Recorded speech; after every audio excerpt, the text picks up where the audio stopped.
Welcome back. Year کامڈر سید سجاد حیدر صاحب میرے مہمان ہیں. آپ 6571 وار کے ہیرو ہیں. آپ کو ستارہ جرت ملا ہوا. آتھر ہیں. ان کی کتاب فلائٹ آف دا فالکن چھپ چکی ہے اور سپر ہٹ کتاب ہے. اور اس کی ایک جو ہے ڈیمولشنگ میتھس آف انڈو پاک وارز 1965-1971. ایک میں آپ سے بات پوچھنا چاہتا ہوں. ہندوستان نے چین کے ساتھ جنگ ہوئی, اس کا رuthless انالیسس ہوا. ہمارے ساتھ 65 کی جنگ ہوئی, رuthless انالیسس ہوا. کیا ہمارے ہاں انہوں نے کیا, ہسٹری لکھی صاحب, کیا ہمارے ہاں 65 کی جنگ کے بعد ہم نے انالیسس کیا دل کھول کے کہ کہاں غلطی ہوئی ہم سے کہ نہیں؟ جہاں تک تاریخ تو لکھی, تاریخ تو مجھے پتہ لکھی گئی کوئی الٹی سیدھی. ہاں یہ وہ اس میں اصلی جو ایک انالیسس یا سائنوپسس ہوتا ہے وہ صرف جنرل اختر ملک نے شروع کیا تھا. اچھا. لیکن جب اس نے اس میں ڈیولپ کرنا شروع کیا کہ جو ینگ ٹرکس تھے, جو لڑکے تھے جوان بہادر اور جو تھے, انہوں نے بڑی بہادری سے لڑا. اور جو جرنیل وہ بہت بزدل تھے. لیکن اب بدقسمتی سے ایئر فورس میں یہ ایک بہت بدقسمتی ہے, بالکل انالیسز نہیں ہوا. اچھا. بس بہت ہمیں انعامات بٹے گئے جس کا مجھے بڑا افسوس ہے. حالانکہ میری سروس ہے اور میں اس کی میری جان اب بھی سروس کے لیے حاضر ہے. میں سمجھتا ہوں کہ اگر اس سروس کی انالیسس سائنوپسس کی ہوتی تو اس میں پھر صرف اچھے لوگ ابھرتے. اچھا یہ بتائیں کہ آپ نے اپنی کتاب میں ایک جگہ یہ لکھا ہے 65 کی جنگ کے بعد کہ گیلنٹری ایوارڈز اس طرح دیے گئے جیسے عیدی جی جاتی ہے. اس سے آپ کی کیا مراد ہے؟ مطلب ہے کہ میں نے یہ اپنے کمانڈ چیف سے بھی عرض کی تھی ہمبلی کہ اس وقت ریکمنڈیشن ضرور جانی چاہیے تھی کیونکہ ایک مرال کے لیے اچھا ہوتا ہے. میں آپ کو بتاؤں کہ جب مجھے 6 تاریخ کی شام کو جب ہم پٹھانکوٹ کو حملہ کر کے واپس آئے, میرا خیال ہے اس میں مبالغہ نہیں کرنا چاہتا, لیکن میرے خیال میں یہ یاد آتا ہے کہ اس شام کو مجھے ٹیلی فون پہ ایئر کامڈور رحیم خان نے فون کر کے کہا کہ تمہیں ستارہ جرت دیا گیا ہے. تو میں نے کہا تھینک یو سر. وہ میں نے ٹیلی فون رکھا تو میں نے وہاں میرے جو اسٹیشن کمانڈر تھا امان اللہ, میں نے اس سے پوچھا, میں نے کہا یہ ستارہ جرت کیا ہوتا ہے سر؟ ہمیں تو پتہ ہی نہیں تھا. اس نے کہا بہت بڑا اعزاز ہے یہ. تو میں نے کہا کہ بڑی اچھی. میں نے کہا باقی میرے لڑکوں کے ساتھ کیا ہے؟ تو پھر اللہ کے فضل سے 5 لڑکوں کو بعد میں ملا ستارہ جرت ملے. لیکن یہ بات تھی غلط انالیسس ہے کہ اس کے سوچا جائے, اس کے بعد نہیں بلایا جائے, ویریفائی کیا جائے. جی کیا واٹ از یہ تھا نا کہ اس کے جنگ کے بعد ایک کمیشن قائم کیا جاتا. وہ لوگ جو کہ ہمارے بہترین سینئر تھے, چھوٹا سا کمیشن کام ہوتا, وہ ہر ایک جو کلیم تھے کیے ہوئے ہم نے اس کو ویریفائی کیے جاتے, سبسٹینشیٹ کیے جاتے. کیونکہ کئی چیزیں جو لکھی گئی ہیں وہ تو بالکل مذاق خیز ہے. یعنی کوئی میں کہتا ہوں ینگ پائلٹ بھی پڑھ کے, اس میں بات یہ ہے کہ میرا کیا, مجھے کیوں اس میں شوق ہے, مجھے یہ ڈر ہے کہ آج کی جو نسل ہے جب وہ پڑھتی ہے تو ظاہر ہے آج کے F-16 کا پائلٹ جو ہے اس کو سمجھ آتی ہے کہ یہ بات جو ہے یہ ہو نہیں سکتی. لیکن یہ ہے ہو نہیں سکتی, لیکن انعام تو مل سکتا ہے. اب آپ دیکھیں کہ اس کا کیا اثر ہو سکتا ہے. یہ اس لیے میں نے کہا کہ نہیں, یہ سزا تو نہیں, لیکن یہ اس کی سچائی جو ہے اس کو ابھرنا چاہیے تاکہ پتہ لگے, ہر ایک کو پتہ لگے کہ زندگی میں کبھی نہ کبھی سچائی اوپر اٹھ کے آئے گی. اور پاکستان میں بھی سچائی آ سکتی ہے. ناظرین میرے ویلکم بیک. ایئر کامڈور سید سجاد حیدر. میرا دل کرتا ہے نوزی کہوں لیکن پھر میں ڈر جاتا ہوں میرے بڑے بھائیوں کی طرح. وہ کہتے ہیں I wear it like a crown on my face. ان سے گفتگو ہو رہی ہے. Let's go back. چلیے 65 وار ختم ہو گئے, 71 کا ڈیزاسٹر ہو گیا, اور and in which also the Air Force performed credibly wherever it did superbly, better than 65. Better than 65. Be sure that the 71 performance of the Pakistan Air Force, especially the Dhaka Squadron. Achha. The Dhaka Squadron performance was absolutely the most glorious chapter in the annals of air warfare. Okay. وہ اس کو BBC کے کرو نے جو کہ انٹرکانٹیننٹل ڈھاکہ سے record کر رہے تھے, انہوں نے یہ کہا تھا کہ وہ چرچل کے وہ لفظ انہوں نے پیرافریز کیے تھے, بلکہ اس کو زیادہ ان کو دی کہ never have so far too many out so much to such few. اچھا وہ چینج کر کے اوکے 71 آ گیا. 71 تک ذوالفقار علی بھٹو صاحب 21 دسمبر کو آئے اور ذوالفقار علی بھٹو صاحب نہ آتے اگر دو شخص وہ کام نہ کرتے جس میں ایک ایئر مارشل رہی اور نہیں یہ بھی غلط ہے کہ گل حسن نہیں وہ اس میں دیکھیں کہ جو ذوالفقار علی بھٹو کو لانے والے دو وہ بہت بہادر آرمی کے افسر تھے جن کا ایک کا نام تھا ایف بی علی بریگیڈیئر ایف بی علی اور علیم افریدی ٹھیک اور یہ منگلہ میں تھے دونوں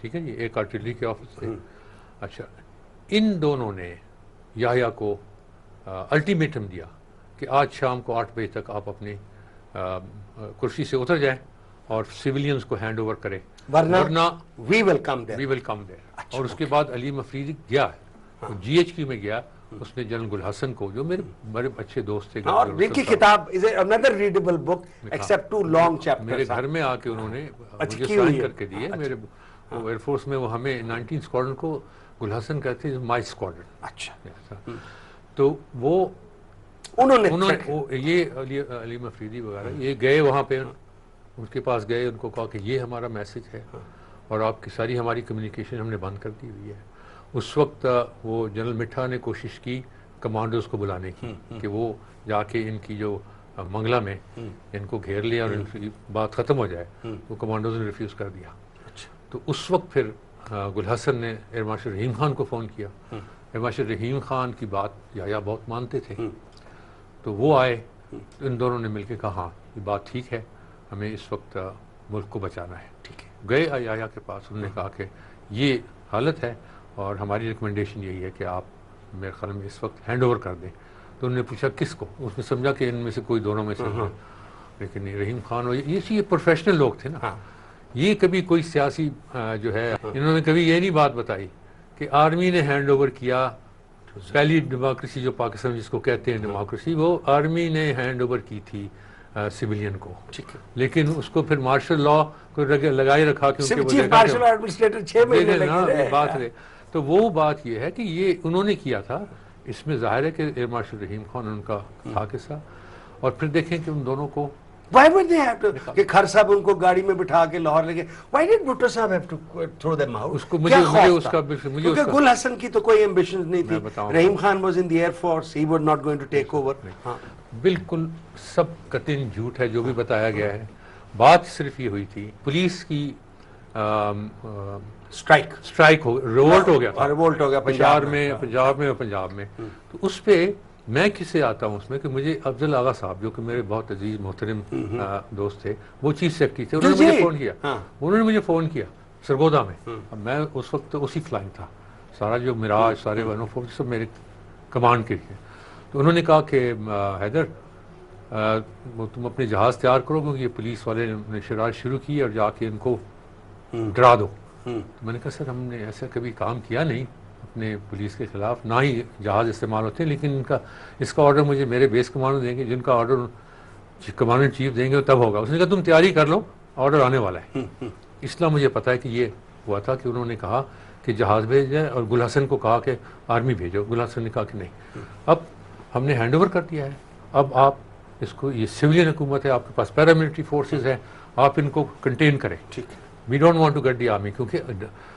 مطلب وہاں پہ یعنی جو شرارتی سیاسی لوگ تھے ان کی شرارت یہ تھی کہ آرمی کو بدنام کیا جائے آرمی کو نیچے پبلک کی نظر میں نیچے کیا جائے ایئر فورس کو پبلک نہیں دیا جائے ان دونوں نے انکار کر دیا انہوں نے کہا کہ ہم بالکل حصہ نہیں دیں گے اس وجہ سے ان کو ہٹایا گیا تھا اور یہ ان کا after air marshal Rahim Khan there is a general impression اور phrase بھی ان کے پاس ان کے بعد ایئر مارشل ظفر چودھری آگے but why is it that you said کہ the decline starts in the air force after Rahim Khan what is that decline is this a sort of people getting together cliques بننے شروع ہو گئے کیونکہ اس کے بعد اٹک conspiracy میں بھی آپ کو رگڑا ملا تو وہ دیکھیں ایئر مارشل ظفر چودھری بڑے ذہین اور بڑے اچھے پائلٹ تھے اور میں ان کے نیچے پہلے سرو کر چکا تھا آپ نے لکھا بھی آپ کے ساتھ کیا سلوک ہوا ہے سرگودا میں لیکن میں نے سرگودا میں ان سے یہ کہا بھی خود کہا میں نے ان سے کہ میں آپ کی عزت کرنا چاہتا ہوں کیونکہ آپ ہیں لیکن آپ یہ چھوٹی چھوٹی باتوں پہ نہ کریں،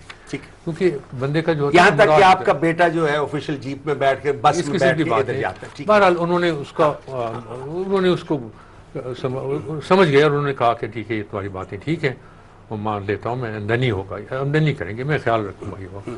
لیکن اس کے دوسرے دن وہ نور خان صاحب کے پاس پہنچ گیا اور کہا کہ اس کو یہاں نکالیں اس کو یہاں سے. تو وہ باتیں ہوئیں. بہرحال اپنے کی ہر ایک اپنا چیف ہو گئے.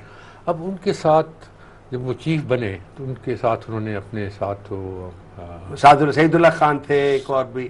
ہاں ٹھیک ہے، کچھ آپ نے گروپ بنا لیا. ٹھیک ہے. رحیم خان نے ان کو، اصل میں بات یہ ہے کہ اب بات کھلتی ہے تو پھر کھلنے چاہیے. رحیم خان نے کو پتہ تھا ان کی نیچر کا، تو انہوں نے ان تینوں کو اور کئی اور لوگ تھے ان کے ساتھ، ان کو باہر بھجوا دیا. اچھا. جارڈن بھجوا دیا، پی آئی اے میں چلے گئے. اس طرح ظفر چودھری صاحب پی آئی اے میں گئے اور ان سے پہلے سعید اللہ صاحب کو وہاں بھیجایا تھا اور خاقان عباسی کو جارڈن بھجوا دیا تھا. تو انہوں نے ایئر فورس کو، اس وقت ان کا فیصلہ ٹھیک تھا یا یہ تو بعد میں پتہ لگا کہ یہ اس کا فیصلہ کیا. اب یہ ہوا کہ واقعی اس وقت ایئر فورس کا مرال بڑے نیچے تھا، ملک ٹوٹ چکا تھا. ہمارا ایک اسکواڈرن وہ واپس آ چکا تھا، وہ لڑکے ہمارے جو تھے وہ وہاں سے برما کی طرف سے ہوتے ہوتے واپس سرگودا، میری ریکویسٹ پہ انہوں نے سرگودا میں وہ اسکواڈرن کھولا، وہی اسکواڈرن جو تھا 14 اسکواڈرن، فیمس اسکواڈرن ٹیل چاپرز، اس کو وہاں پہ تعین کیا گیا. تو مرال بڑا لو تھا. تو اس وقت ایئر فورس کو بڑی سخت شدت کی ایک اچھی لیڈرشپ کی ضرورت تھی، اور جس کا فوکس ہونا چاہیے تھا کہ ایئر فورس کو، کیونکہ ہمارے بنگالی ایئرمین سب پائلٹ جا چکے تھے، 40% ہماری نفری کم ہو چکی تھی، اور دشمن کو ہر ایک چیز کا پتہ تھا کیونکہ ان بنگالیوں نے جا کے اس کو ہر چیز بتا دی تھی. تو 71 کی جنگ میں تو ہندوستان کو اتنی ایڈوانٹیج تھی، ان کو ہر جگہ پتہ تھا کہ کہاں پر ان کے گیپس ہیں، کہاں پہ ان کی کمزوریاں ہیں، جو کہ انہوں نے فائدہ اٹھایا. انہوں نے بہت 65 کی بڑی وہ کی. بہرحال بات یہ ہے کہ یہ انہوں نے آتے ہی کچھ ایسا ماحول وہاں پر قائم کیا کہ جو ستارہ جرت تھے 65 وار کے، ان کے جو اپنے فیوریٹ تھے ان کو نہیں ملے تھے. تو اب وہ وجہ تھی یا کیا تھی میں اس کو جانتا، میں آج تک مجھے سمجھ میں نہیں آیا کہ کیوں یہ کیا گیا. انہوں نے ان کا جو فوکس تھا وہ تھا کہ وچ ہنٹنگ ایک قسم کی سمجھیں. اچھا مجھے اشارے ہو رہے ہیں جی کہ دے رہے ہیں. میں آپ سے یہ پوچھنا چاہتا ہوں کہ بعض دفعہ ہمارے لوگ برا بھلا کہنے کی سوچتے ہیں فوج کو یا آرم فورسز کو. آپ کہ جو مجھے گاڑی میں بتایا تھا کہ آرم فورسز میں جرنیل یا اوپر کا طبقہ 0.01% ہے، جو 99% ہیں ہماری آرم فورسز کے وہ کیا کرتے ہیں قوم کے لیے، that are officers and fighters. وہ تو دل و جان کی بازی ہر وقت لگاتے رہتے ہیں. پھر اٹک کر وہاں جا کے بڑا بیر میں ان کو اریسٹ بھی کیا جاتا ہے. پھر ان کو اریسٹ بھی کیا جاتا ہے، کالی کوٹھی میں بھی ڈالا جاتا ہے. یہی تو مصیبت. Now what is this book a legacy to the next generation? Absolutely. And what do you want the next generation to do? Look for the truth. They must seek the truth. Achha. And must learn the lessons of history. Achha. Because history is punishing us. کہ تاریخ جو ہے، کیونکہ ہم نے تاریخ کو بالکل بیکار چیز سمجھ کے پھینکا ہے، لیکن آج آپ اپنی سیاست میں دیکھ لیں اور ہر جگہ دیکھ لیں، ہمیں تاریخ جو ہے سزا دے رہی ہے، بڑی سخت سزا دے رہی ہے، اور اس سے اور بھی زیادہ گھناؤنی سزا دے گی اگر ہم اپنے ہوش میں نہیں آئیں گے. اور وہ اس تاریخ کے سبق کو سیکھ کے ہمیں اپنی گھٹنوں سے اٹھ کے کھڑا ہونا چاہیے. اور ڈیموکریسی جو ہے وہ ایک نام ہے، کانسٹیٹیوشن جو ہے اس کا نام ہے. 99% لوگ جو ہے پاکستان میں اگر پوچھیں کہ کانسٹیٹیوشن کیا ہوتی ہے اور کیا ہے اس میں لکھا گیا ہے، تو میں سمجھتا ہوں کہ بہت کم لوگوں کو یہ پتہ ہوگا. جب تک کہ اس کا ایکسپریشن جو ہے لوگوں کی زندگیوں کو بہتر نہ بنائے تو اس کا کوئی مطلب کیا ہے؟ کتابی مطلب ہے. سید صاحب تھینک یو ویری مچ. آپ سے پھر ملیں گے، لیکن آپ نے کتاب بڑی اچھی لکھی ہے، بہت readable, very well written, and I hope to read it again and again. It's a pleasure talking to you sir. Thank you. My pleasure. Thank you.